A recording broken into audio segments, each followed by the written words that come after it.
Envisagez-vous un grand spectacle, par exemple, ou quelque chose comme ça, comme on peut l'entendre parfois pour favoriser l'identité de la région? Vigier propose un Puy du Fou régional. Oui, ça, il peut toujours le dire. Toutes les idées sont bonnes à prendre. Je pense il faut justement faire en sorte que tous ces gens qui aiment leur région, je vous le disais tout à l'heure, que ce soit le Berry, la Beauce, le Perche, la Sologne aussi, j'ai oublié la Sologne tout à l'heure, qui a une identité aussi, ça fait partie, tout ça c'est un mélange. Je crois qu'il faut essayer de coordonner tout ça et ne pas oublier et privilégier plus une région qu'une autre. Il faut vraiment s'étendre à toutes les régions et faire en sorte que le tourisme vert, dont on parle beaucoup... Il pas qu'il y a un événementiel... Mais si, on peut faire, mais je veux dire, oui, pourquoi pas, l'idée est bonne. L'idée est bonne, mais encore faut-il la mettre en place. Oui, pourquoi pas, oui. Toutes les idées sont bonnes à prendre. Pour essayer de créer cette fameuse identité, oui.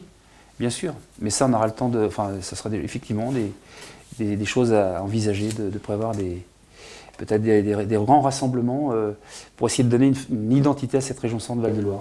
La région centre Val-de-Loire a un nouveau nom, hein. Oui, Val-de-Loire maintenant, les habitants n'ont toujours pas de nom. Oui, Alors, vous avez une idée, vous auriez une idée à proposer? Non, c'est vrai que c'est pas une région...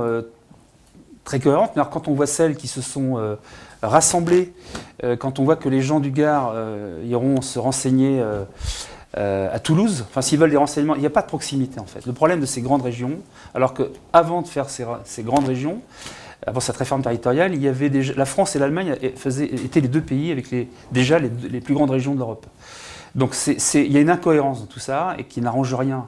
La proximité, c'est la démocratie. Et il n'y a plus de proximité, il n'y a plus d'interlocuteurs proches. Les gens ne s'y retrouvent plus. C'est pour ça que les élections régionales n'intéressent pas grand monde, en définitive, malheureusement, parce que les gens se sentent éloignés de tout ça. Il n'y a pas d'interlocuteurs proches.